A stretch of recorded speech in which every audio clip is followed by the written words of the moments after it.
Hi, Casey here, and today we are talking about breathing and how it changed my life and how it can change yours as well. So breathing is something we do about 26,000 times a day, and we normally don't think about it, thank goodness. It's part of our autonomic nervous system, which means it happens automatically.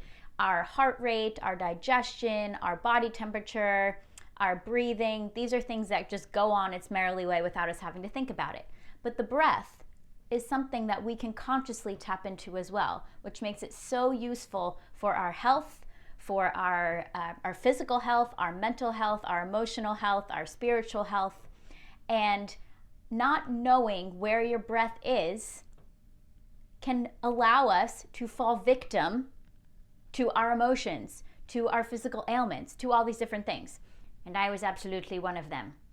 So we come to this earth breathing according to our natural state, which is a nice big inhale and a natural exhale. And as we live, different experiences shape us. And so if we're told, oh, don't do that, we go, oh! We end up holding our breath all the way up here in our chest. Or for me, I was a dancer and I was a round child. So putting me in a leotard and tights in a mirror with a bunch of all these little stick figures was not the most uplifting thing for me. And in ballet class, you're always told to lift in your stomach, lift in, lift in. And in my head, I thought it was just suck in my stomach. But they're actually saying use your abdominal muscles, right, to hold your posture. But I thought it meant suck in. And when I looked in the mirror and saw my nice little round belly, I just would, I would suck it in. But then I would hold my breath. So I'm increasing my sympathetic nervous system, which is a very stressful state for the body to be in. And when we live in this place of, we never fully relax and exhale and tell our body, parasympathetic state, calm, everything is fine. And when we live in this state, like I was, it increases our blood pressure, it can increase our heart rate, it increases our stress, it decreases our digestion, things that make us feel not great.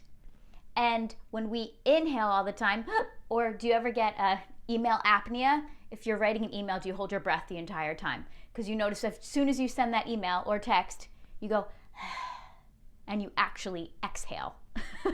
You probably don't realize it, but you're holding your breath the entire time.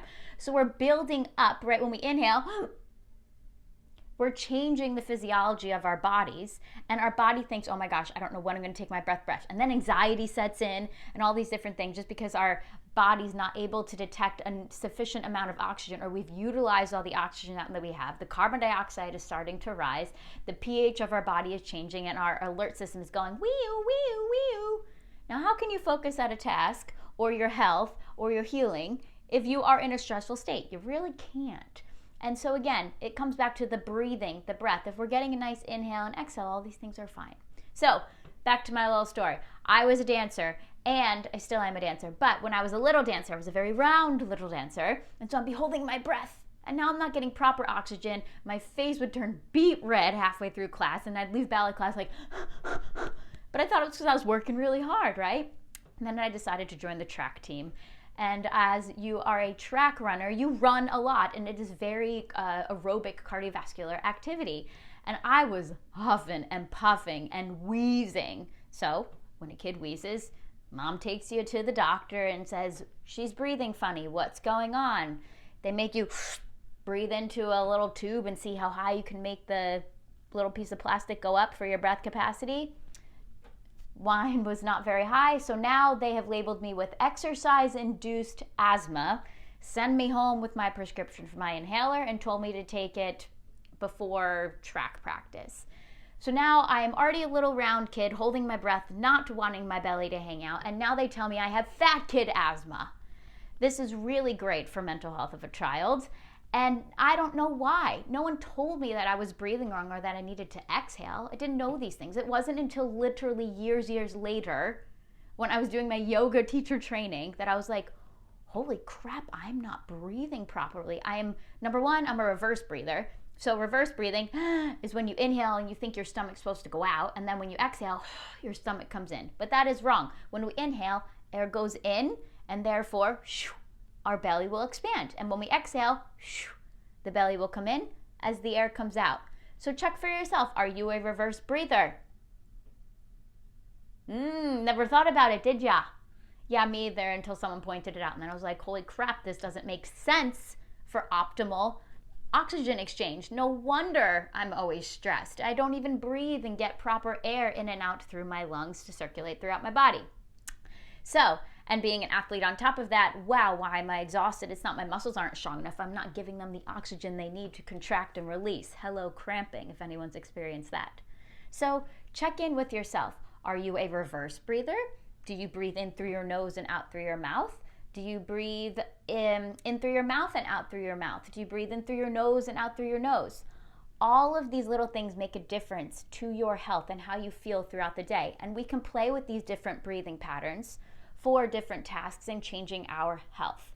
As soon as I grew out of my fat kid asthma, so they say you grow out of it, I had learned, right, that there are different breathing techniques and these different things. And I have yet to need an inhaler for many, many years. And I have actually healed a lot of my health issues through breathing properly and taking time every single day to do very specific breathing practices for what I'm working towards for my health, for my athletic performance, for my ability to sleep well at night, for my digestion. Breathing for your digestion is huge.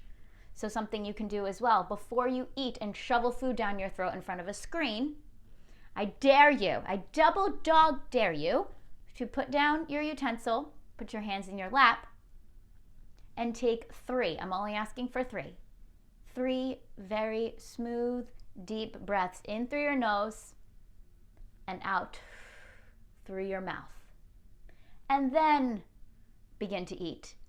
And notice if you feel calmer, if you feel a bit more relaxed, and the fact that you can actually digest your food in this parasympathetic, calm, relaxed state means you're getting the nutrients that you just paid for at the food store to eat enjoyably at home. So, this is what I do in my holistic therapy practice. Breathing is like the number one thing we work on first. We check where our breathing is. If we're not breathing properly, our exercise isn't going to be efficient, our weight loss isn't going to be efficient. It doesn't matter if you're eating the healthiest food. If you're not breathing properly, you're not going to be able to assimilate those nutrients as best as you possibly can. So, please reach out to me if you would like to learn how your breathing is affecting your health and what alterations may be needed specifically for you and your health goals. Email me at casey@caseymauro.com.